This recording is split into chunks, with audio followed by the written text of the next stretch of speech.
Yeah. Yesterday I was talking to you about how, please remember that the Lockean state of nature, both stages are experimental, like in Hobbes. They also use the method of logical abstraction. But the difference between Hobbes and Locke is Locke removes something. He is looking at a state of nature minus society and authority. Okay. Whereas Locke is basically looking at society not minus authority, not minus society, but by introducing elements which won't be there in a state of nature, like for the three limitations.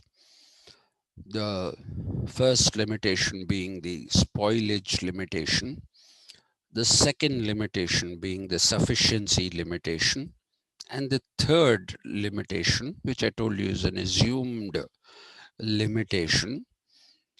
And these three limitations, he says, act in the first stage of the state of nature.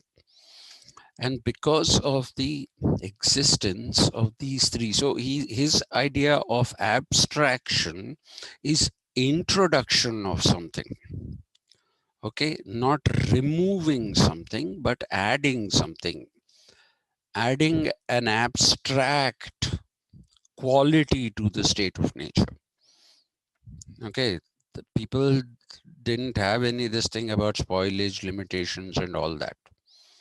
And this has to be understood in the context of the liberal surmounting method that he used.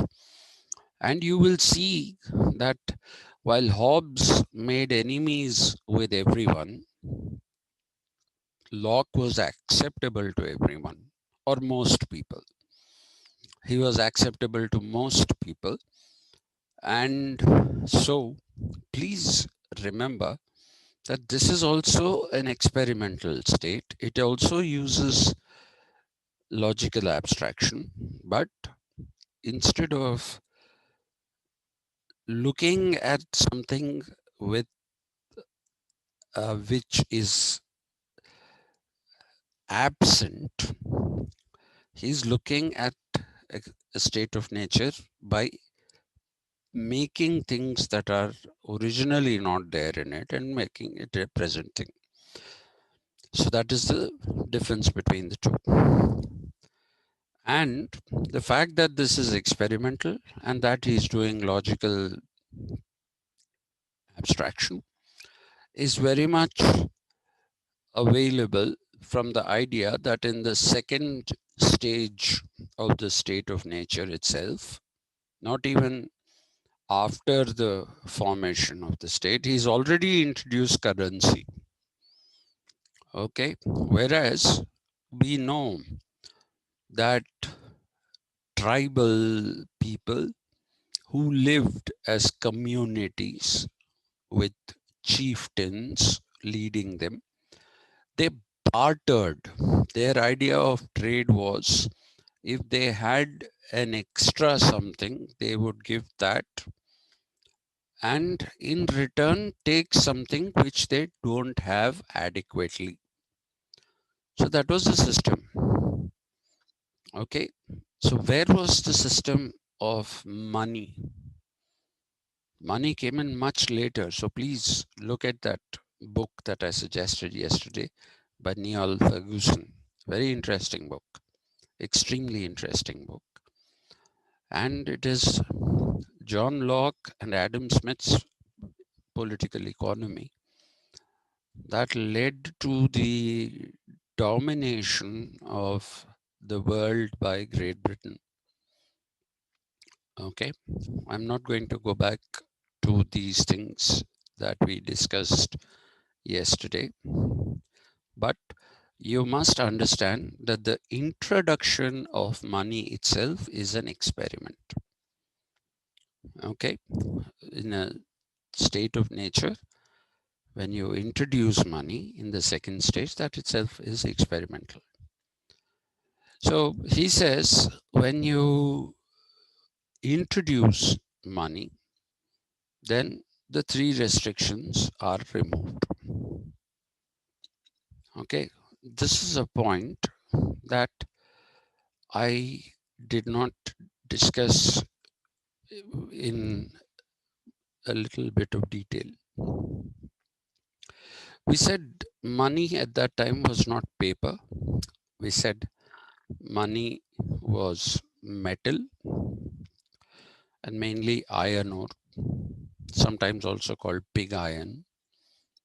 Okay, that was the kind of thing that was used for making metal, sorry, money in metal. And what Locke says is, if you have money which is metal, and if you have more than you require it doesn't matter because it doesn't spoil. Okay, it doesn't spoil. That's what he said. And if you have money, then if you don't have something sufficiently, then you can buy what you don't have with money. So you have the removal of the spoilage limitation. You have the removal of the sufficiency limitation, and automatically along with that, you have the removal of labor limitation. Okay, so now he's saying those who can work more, labor more, they let them do it. And he said that people themselves want to get rid of these limitations because otherwise society is not growing monetarily. That is his contention. Society is not growing monetarily. Enough social wealth is not being generated with these limitations in place. And he believes that it is therefore the desire of the people to get rid of these limitations so that they can generate greater social wealth. But now we have seen here, just as he said, all human beings are rational, but some are more rational. He is also saying all people can work, but some can work more and work more efficiently than other people. Okay. And he has also brought the institution of private property. He has brought the institution of private property in the state of nature itself. Okay. If you remember, I told you how private property is created. Just to put it in this context, the private property is created when somebody expends their energy or their labor and their creativity into something. So he said all things in nature belong equally to everyone. But if somebody uses something from nature, if somebody uses his own energy to create something from that which is available in nature, then that thing becomes an extension of this man's or this person's self, and therefore it is his private property. So I told you the example of clay. Clay that is there in nature is everybody's. Everybody has a right over that clay. Okay, please remember, Locke is also somebody who talks about natural rights. So everybody has equal right to something that is there in nature. So everybody has a right to clay. But if I take the clay and make a doll out of it, this was the example I gave you. If I make a doll out of it, what have I done? I have used my creativity in making that doll. I have used my energy, both mental and physical, in creating that doll. So now, while the clay was everyone's, the doll is mine. Why? Become the Because of my expending my energy and creativity, the doll has become an extension of myself. It has become an extension of myself, and by becoming an extension of myself, it is now my private property. So that is how Locke starts his defense of private property. Okay, Locke believes that private property is there even in the state of nature. All right. Now, there is a very, very clear indication that the second stage of the state of nature is nothing but a capitalist society of Locke's own time. Okay, it is an it is nothing but a depiction of Locke's own time and the capitalist society that existed in his time. And let us try to understand this. This is where we stopped yesterday. This is a very, very famous quotation which says, "The grass that my horse bit,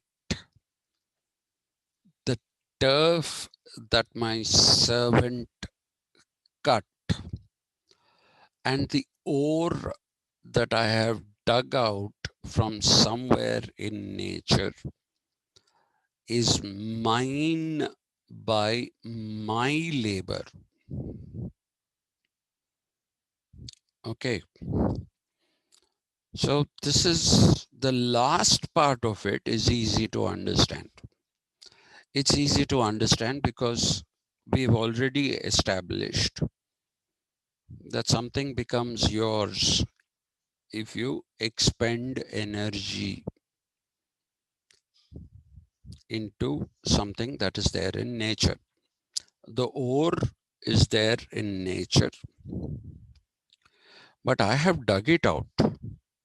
It's not there on the surface to just pick up. Okay, it needs to be dug out.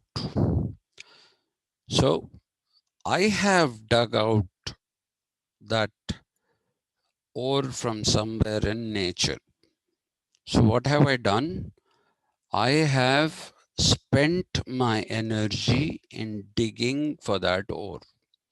And by spending my energy into digging for that ore, I have now made it mine because it is a result of my labor.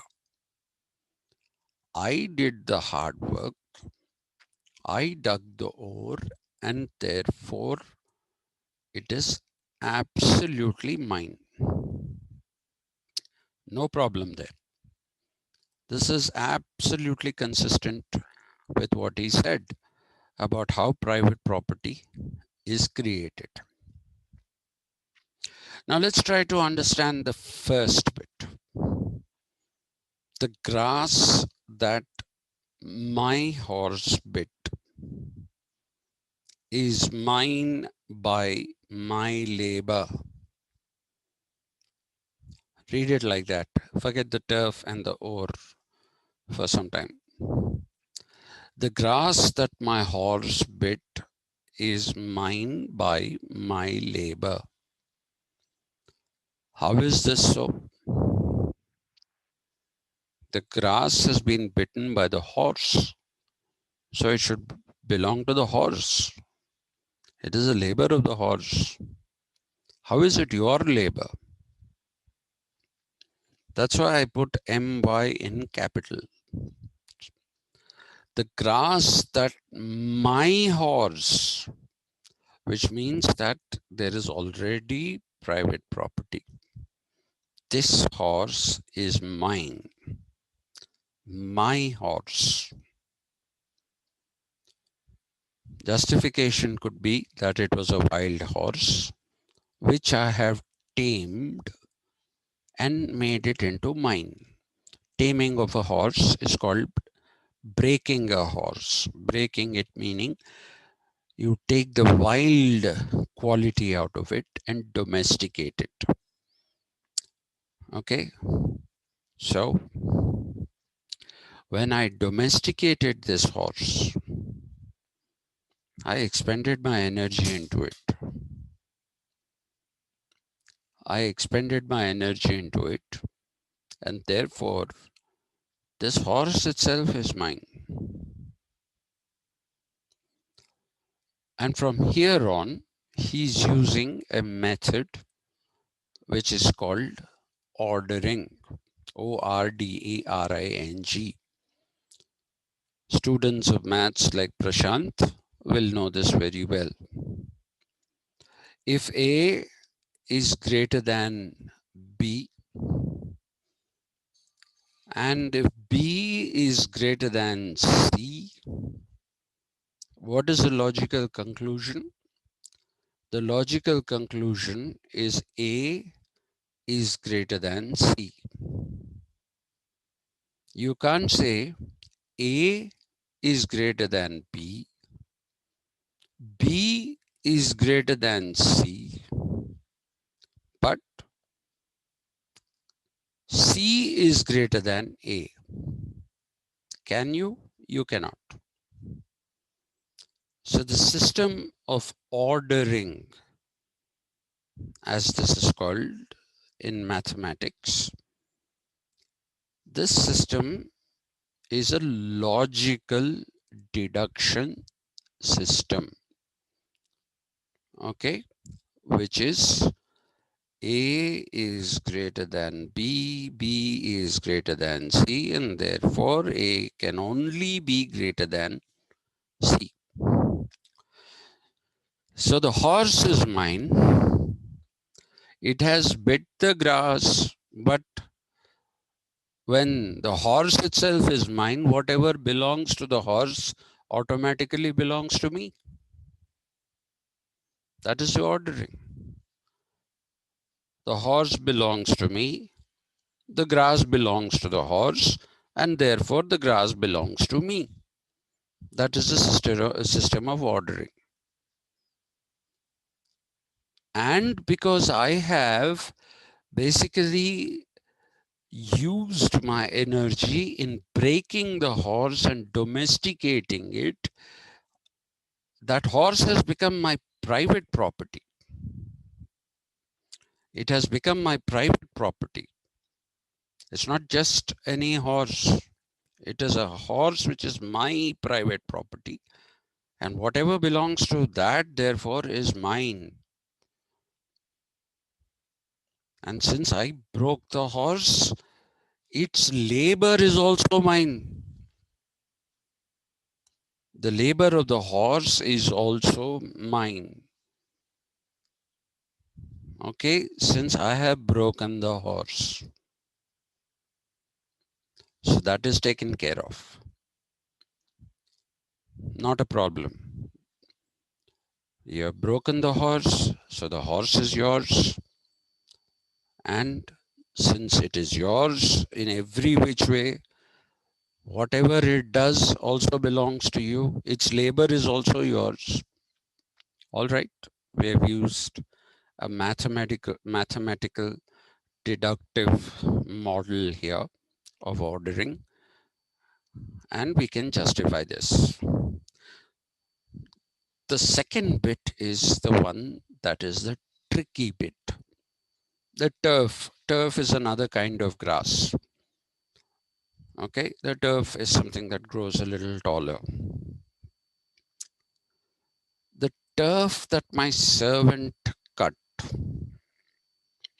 is mine by my labor. How is that possible? The turf that the servant cut, what is he doing? While cutting the turf, he is using his labor.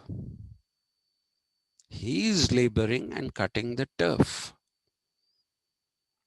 Now, how will you say that that turf that my servant cut is mine by my labor? How are you saying this? This again is an indication of capitalist times. What is the difference between pre-capitalist and capitalist societies? In pre-capitalist societies, I told you there is solidarity. There is no freedom. If you're born into a guild of carpenters or whatever, you're born into that and you stay in that. The carpenters won't let you go to another guild. And even if the carpenters say go, the other guild where you want to go, they'll say, no, stop, go back. Go back to where you came from. Okay? So there is solidarity, but no individual freedom. Capitalism is different.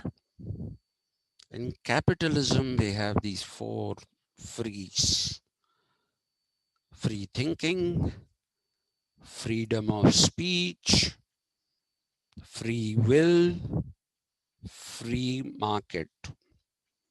Capitalism cannot flourish without freedom.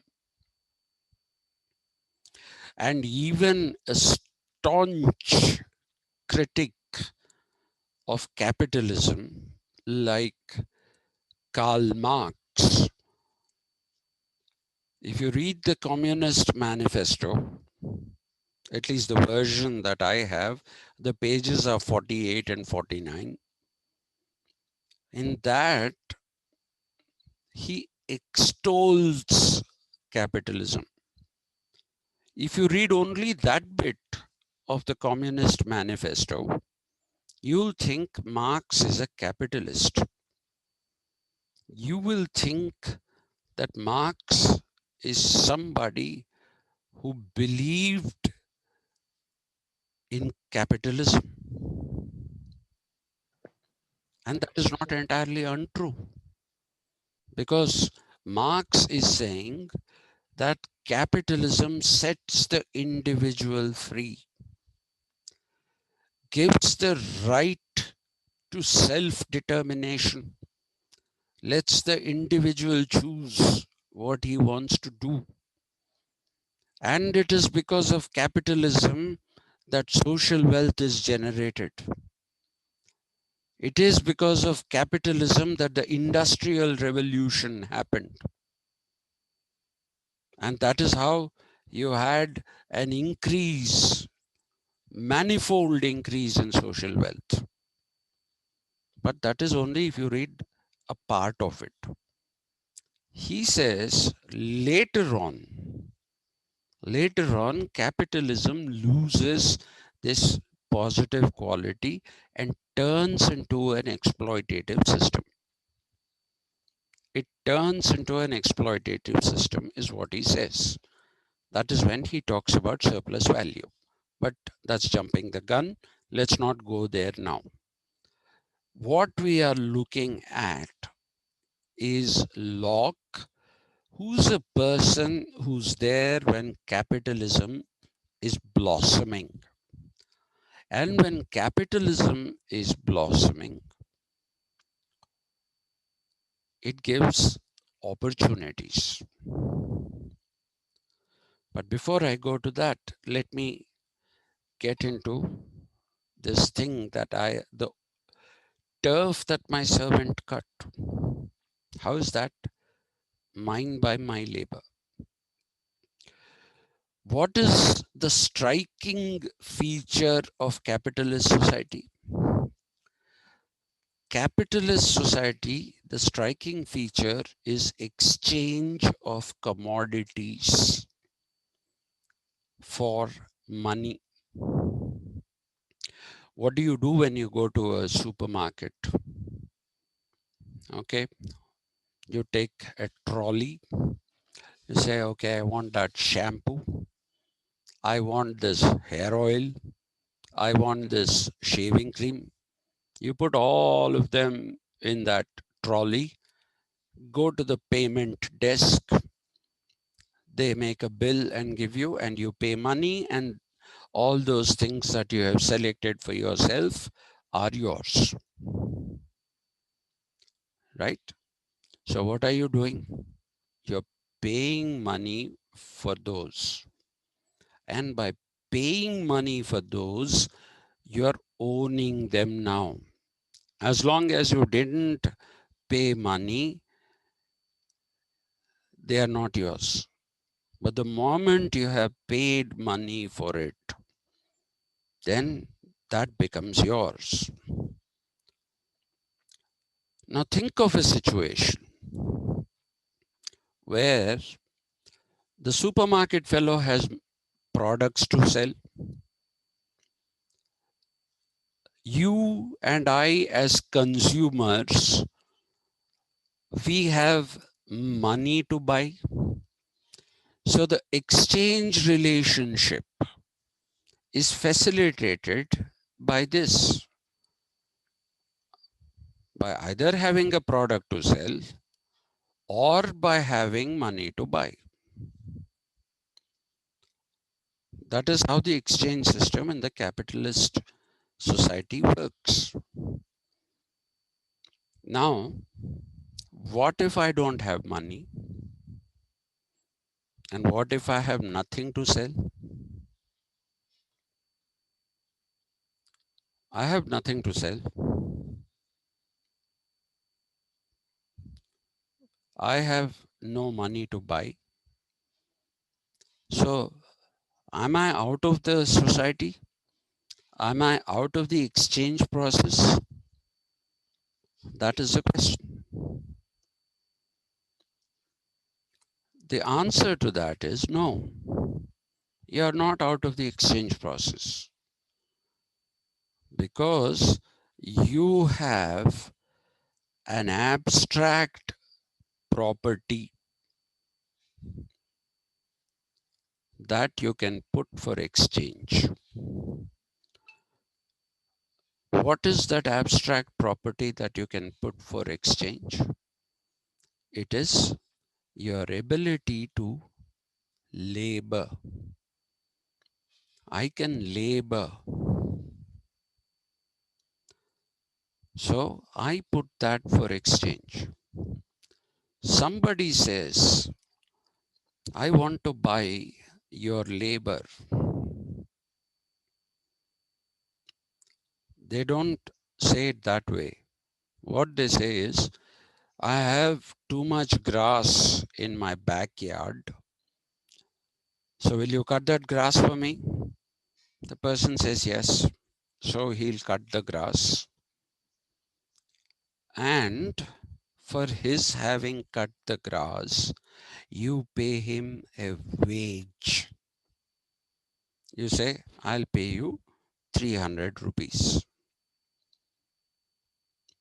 What is wage labor? I'm sure you've heard of that expression. Wage labor. What is wage labor? Wage labor is where you are buying the labor of somebody. You're under the impression that you're buying what he cut, the turf. That is not what you're buying. You're not buying the turf that he cut. You are buying the labor that went into the cutting of the turf. And therefore, the turf that my servant cut is also mine by my labor. When I have paid you for your labor, that labor is no longer yours. Okay, if I still say that labor is yours, then what happens? Then the turf that he has cut is an extension of his labor. Okay, so the turf will continue to be his if I don't buy his ability to labor. If I don't buy the ability to labor, he'll still continue to own the turf that he has cut because that is by his labor. So what am I doing? I'm obliterating his labor and I am saying it is, I have paid you money to buy your labor. I paid you money to buy your labor, and therefore whatever comes out of your labor is mine by my labor now. So there is no labor of the wage laborer. What is the wage laborer doing? The wage laborer is putting his ability to work into the capitalist system of exchange.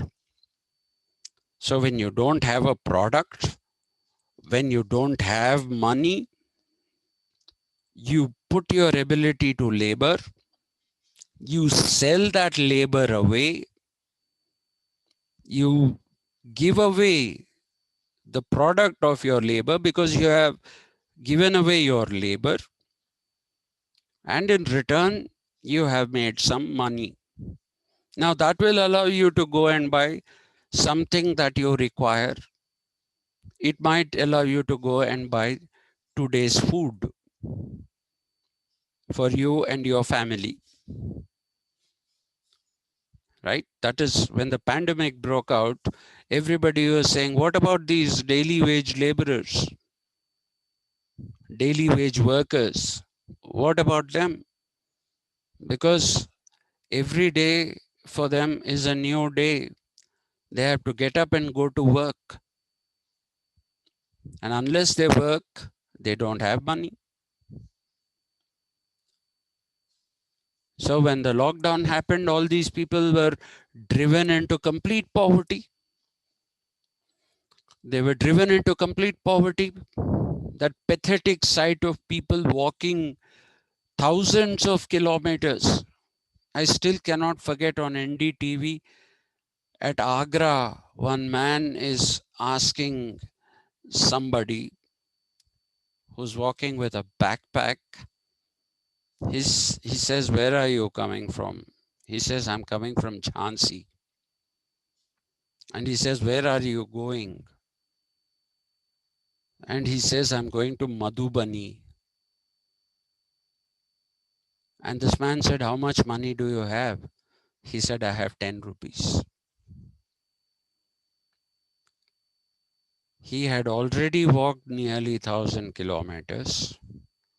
He had to walk another 2,000 kilometers to get to Madhubani. And then this man asks him, then you don't have money, how are you going to eat? That poor chap broke down and he said, I don't know. I'll walk as long as I can. And if I have to die, I'll die.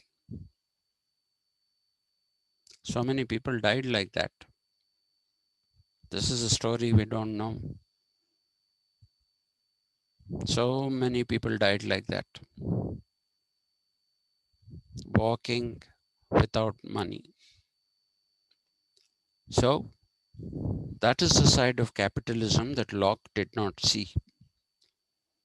Locke saw a new situation coming into being, throwing up innumerable opportunities. It was like when the high-tech city opened in Hyderabad, when Google came, when Facebook came, when Microsoft came, when Oracle came, when IBM came, when all these companies set up shop here and everybody had a go at it. Even non-IT people. My wife used to teach political science. She applied in Google for a customer service position, and all you required was good knowledge of English. You had to be able to write well, because their customer service was email. So many people were employed because they just knew good English. And once this industry came up like this, the ancillaries came. People had to be picked up from their homes and taken. So the taxi industry grew. When taxis were being bought, the car industry grew. Drivers found opportunities of employment. Watchmen found opportunities of employment. So when this happened, when the high-tech city came into being, it was, if you went to the airport, it was like a train station. Okay, people were flying because all incomes went up. That is what Locke saw. The boom that comes when something new happens. When anything new happens, a boom comes. So in that boom, if you don't have anything to exchange, you exchange your ability to labor. And when you labor, you alienate your labor. You give it away to the person who is paying you money for that labor. You're giving your labor away to that person. It no longer is your labor. And therefore, what came out of that labor of yours is no longer yours. It is now mine. If I paid money for your labor and bought your labor, that whatever has come out of your labor is now mine by my labor. That is the true import.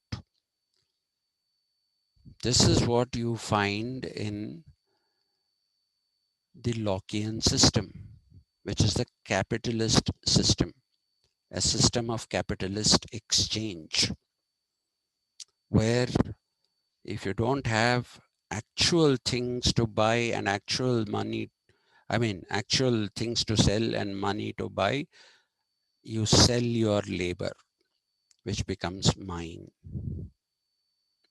I'll stop here today. It says less than a minute.